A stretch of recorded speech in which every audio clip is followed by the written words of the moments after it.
So anyway mga inday, today is naligo na ako. This is Friday. Four times ko nang naligo mga day kasi every other day na ako naliligo. Kasi nahimasmasan ako pag naliligo ako, parang malakas na malakas ako, pero to be honest mga inday, mahina pa talaga ako dahil sa masakit ang tiyan ko dahil sa antibiotic. And i-flex ko lang sana mga inday yung nabili ko mga inday while wala akong trabaho. Ang dami kong ginastos mga inday, kaya kailangan ko na magtrabaho soon. Kasi ang dami kong ginastos while wala akong trabaho.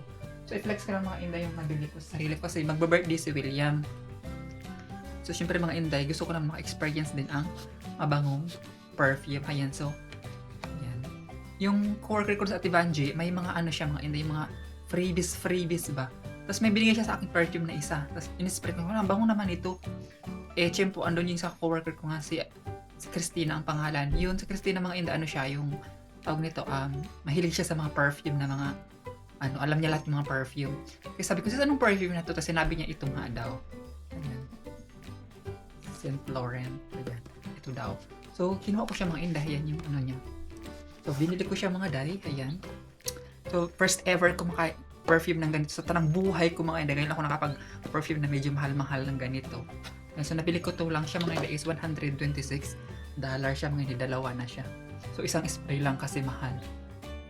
And sobrang bango niya mga inday. Ayan. So, mag-comment nga kayo dito mga inday kung ano pang mabangong pabango kayo. Bibili pa tayo if ever. Pera pa tayo ba? Ayan. Kasi parang gusto ko ngayon ng mga perfume mga inday. Ayan. So, yan yung ko. Nabili ko mga inday. Kahapon siya dumating. O, diba? Ang galing. Saka ang bango mga inday. Nagustuhan ni William. So, pabango na tayo ngayong birthday ni Uncle Ninyo mga inday. So, birthday niya is July 11 mga inday, which is malapit na. Ayan. So, ito pa din mga inday. Mag-unboxing tayo. So, this video is unboxing pala mga day. Ayan. Unboxing. So, ayan.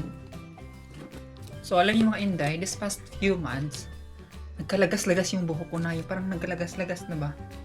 Siyempre mga hindi mahaba yung buhok natin. So, ang dami talagang lagas mga inday. So, last year, nag-research ako, ano ba talagang magandang buhok na yung hindi masyadong naglalagas ba? Yung hindi nakapaglagas. So, ang nakita ko mga inday, ang choices is, huwag masyadong naliligo ng buhok. So, like, ako naligo ako ng buhok mga inday, to be honest. Yung hindi pa ako na-operahan, yung trabaho pa ako, every 4 to 3 days ako naliligo ng buhok bago pinabasa yung buhok ko. Naliligo ko pero syempre yung buhok ko hindi. Then nag-search ako mga talaga magandang buhok kasi yung ginagamit yung Dove mga inday, learning conditioner, mabilisan na talaga ako naglalagas ng buhok mga inday. Although maganda yung Dove, maging healthy yung hair mo, kaso naman hindi siya nakakapag ng lagas, talagang lagas talaga siya mga inday. So nag-research ako mga inday, may nakita ako dun sa TikTok, pangalan niya si Bretman Rock. So ang kapal ng buhok niya, tapos ang ganda ng buhok niya mga inday. Tapos ang sabi dito is nagle-lessen daw yung lagas, tapos nagtitik pa yung buhok mo, which is totoo mga inday kasi hindi masyadong naglalagas na yung buhok ko starting ko. Ginagamit ko siya mga inday. Kaya ito, yan, nagpakyaw na ako mga inday kasi nga wala akong trabaho, and para next time mga day, nasa-save ko na yung pera ko. Kaya nagpakyaw na lang ako ng medyo marami para hindi na ako bili ng bili. At least naiipon ko na next yung pera ko, which is ito naman, utang to mga inday kay may na tayo, credit card, charing. Yan. So nagka-credit card ako mga inday, nagkakautang-utang ako, pero nagbabayad naman ako ng credit card kapag sobra yung sweldo ko mga inday. Ayan, so nagpakyaw na ako siya mga inday kay para sa mga tuldo natin na iipon ko na mga inday. So, ito yung binili ko mga inday, na pagkamahalan lang talaga siya, pero worth it siya. So, may condition. So, ito mga inday, shampoo siya. Ayan. Shampoo siya na Scalp Revitalizing Solution. So, Dr. Groot ang pangalan niya. Gawa siya ng Korea. Yes, Korea bang gawa? Oo, yeah, Korea. Made in Korea mga inday. Korea to na product. Tapos maganda siya sa scalp mga inday, and hindi siya naglalagkit katulad ng Tapos gumagamit ako ng serum. Ito yung serum niya mga inday. Ayan, yun yung serum niya mga inday. Ganyan ko lang, banlawan. So hindi na ako gagamit ng conditioner. May conditioner nito mga inday, pero hindi na ako gumagamit kasi ang ginagamit ko itong serum na lang siya mga inday. As in, ang ganda. Mga kunting patak-patak lang, basta dito lang. Ito mga day, buong buhok to gamitin nyo. Saka dito sa mga scalp nyo. Ito mga inday, pwede sa scalp lang. Tapos kunti lang dito sa buhok nyo. Kunti lang dito. Kasi nga, ito for protect the scalp. For protect yung buhok nyo para hindi siya, para magtaken yung roots ng buhok nyo. Magtaken siya, hindi siya yung manipis. So, kagad na napuputol or nalalagas. Kaya ito talaga yung hiyang sa akin mga inday. Kaso nga lang, may pagkamahalan talaga ito mga inday. Pero worth it naman. And tingnan naman yung buhok ko mga inday. Sa awa ng Panginoon, kahit last year, so daming lagas. Medyo makapal-kapal pa din mga inday. Nagustuhan din ni Ate Glenda to, yung coworker ko. Kasi binigyan ko si Ate Glenda ng ganito mga inday. So bumili ako ng 1 shampoo to. 1, 2, 3 na siya na shampoo mga inday. And tatlong ganito na, serum ito mga inday, hindi ito conditioner, serum kasi may serum siya mga inday. Pero di siyang pang pagtubo ng buhok mga inday, para siyang roll on, ganun mo lang dito, tapos magka-baby hair ka, magkatutubo yung buhok mo. Kasi hindi na ako bumili nun kasi nga di medyo makapal-kapal na yung buhok natin, kaya hindi na ako bumili. So, ayan mga inday, 3 siya. Then, free sa akin. Finry lang sa akin to. Ayan, free. 3 yung binili ko. So, parang aabutin to ng mga 7 months na paggamit natin mga inday. Kasi madalang naman ako nagbabasa ng buhok ko. And, nakakaano talaga siya mga legit talaga siya na hindi masyadong maglalagas ang buhok mo mga inday. So, ayan.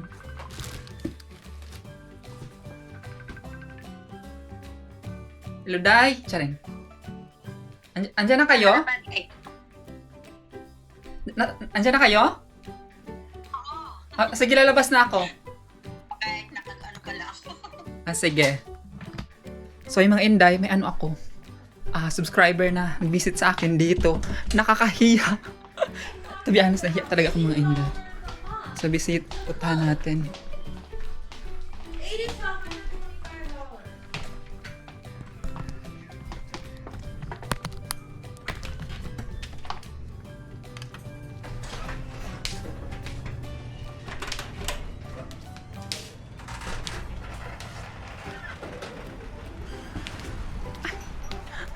Akala ko Amazon!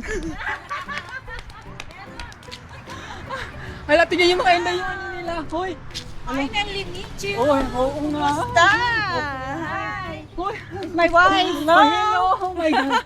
Hala, ang ganda. Akala ko Amazon. Hala, ang ganda. Ito yung kakayo sa nila. Hala, dyan. Uber Dash. Amazon. Sa inyo to? Sa inyo to? Oo. Sa inyo talaga to? Pwede ito. So, ayan mga inday, hindi ko na pinalagpas. Nagpaalam naman ako sa kanila. Sabi ko, itour ko muna kayo or pwede ako magtingin muna ng sa loob mga inday. As you can see, 'di ba? First time ko makakita ng ganito mga inday sa buong buhay ko. Although nakakita naman ako ng mga RV dito sa Petaluma sa amin, and then nakita ko sa social media, pero hindi pa naman ako nakakita sa loob ng sasakyan. At saka hindi naman to RV, parang van talaga siya, pero may ganito na pala, may mga kusina, may lagayan ng mga pinggan, may sink pa, at saka may stove. So kompleto siya mga inday, may mga cabinet pa for clothes, and then may bathroom pa and may toilet pa mga inday. Yan yung kagandahan ng ganitong sasakyan mga inday. Kaya na-shock talaga ako, ang ganda. Akala ko naman una pagkakita ko mga day is Amazon. Nung pagkakita ko lang, ang ganda ng sasakyan. Kaya hayun, tinor ko kayo kaagad mga inday para makita nyo rin, charing. So sabi ko sa kanila, sana ganito din kami ni William someday, meron din kaming sana ganito. Kaya para, actually mga inday, pag mag-camping talaga is super enjoy, 100% enjoy as in. Pero ang kalaban lang sa pagka-camping mga inday na yung kailangan ka pa magdeskargada ng mga gamit, like ikarga mo sa sasakyan, i-arrange mo na para talaga pagkasyahin yung mga dala. Then pagka-uwi na naman, ibababa na naman, ayus na naman. So ganyan nakakapagod ang nagka-camping mga inday. Ito buti sila, may ganito silang sasakyan, and kung kaagad sila magplano na ganito ganyan saan tayo, kung ganito yung pupuntahan natin, agad sila makakapunta without kung ano pang ipiprepare mga inday, kasi nga andyan na sa loob-loob yung mga tawag nito, yung mga kailangan nila. So ganyan. Then after kung tinuro mga inday, nag-checkahan kami, in-interview ko sila kung ilang years sila dito, and sinabi nila mga inday, they are 30 decades na sila dito. At mga adventurous din sila mga day, kasi nga friend kami sa Facebook, and kung saan sila pumupunta, nagka-camping, nag-fishing, minsan nakita ko sa Facebook nila mga inday, nagbo-boating sila. So kung kung saan nila gusto talaga pumunta mga inday, napupuntahan talaga nila. Mapapasa na all na lang talaga ako sa kanila dalawa mga inday, dahil ayan, yun nga sabi ko na kung saan nila gusto pumunta, nakakapunta sila dahil may sasakyan sila ng ganon. So ayan, shout out to Lou and Mike. Thank you so much for visiting me here, and thank you so much sa pa-Jollibee mga See you day. later! Oo, see you later. Bye-bye! Ingat kayo! Bye-bye!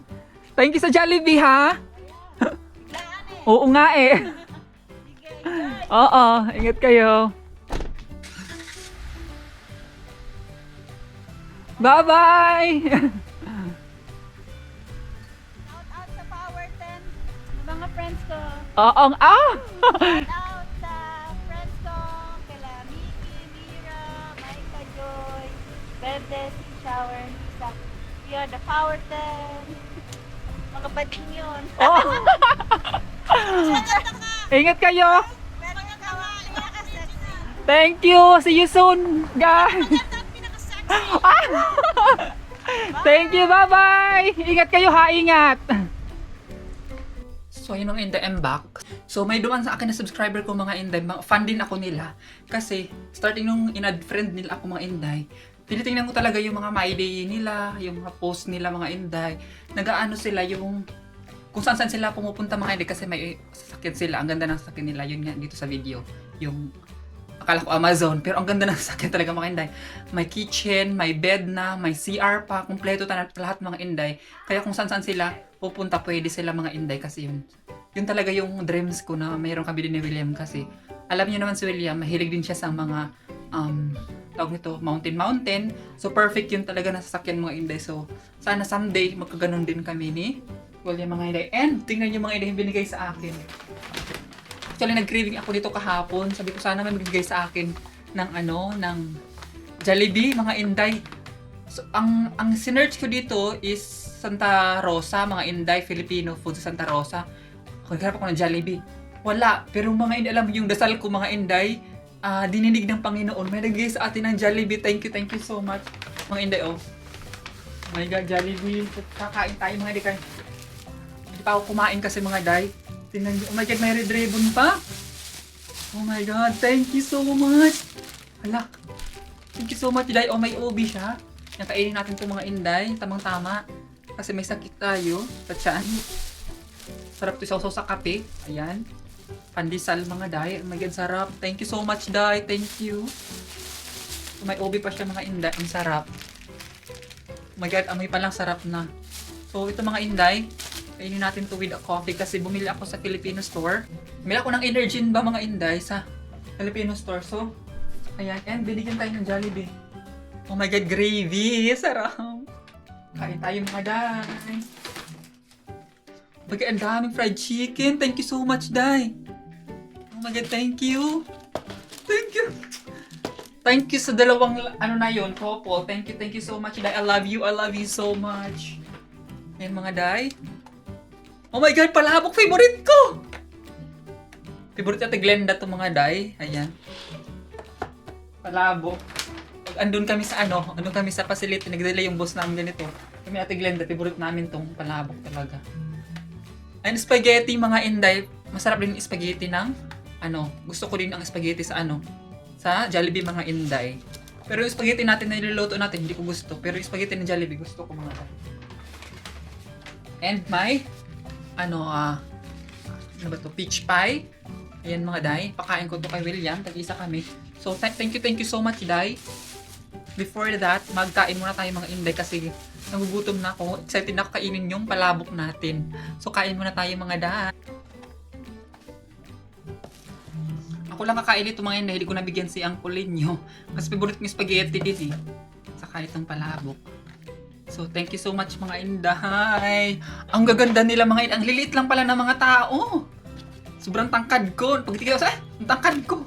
Ang gaganda pa nila mga Inday na mag-couple. They are part of LGBT also, and then they are very very mabait mga day talaga. Makikita mo naman mabait sila mga Inday kasi tawag nito always concerned, tapos nagaano pa pag nanood sila ng YouTube ko mga Inday, sa Inday nanood kami ng YouTube. Sobrang bait talaga nila mga Inday. Kaya gusto ko talaga silang ma-meet talaga noon pa. Saka gusto ko din yung nila na palagi silang lumalabas ba? Yung ang tawag kasi noon? Kung saan sila pumunta? Outing ba ang tawag doon?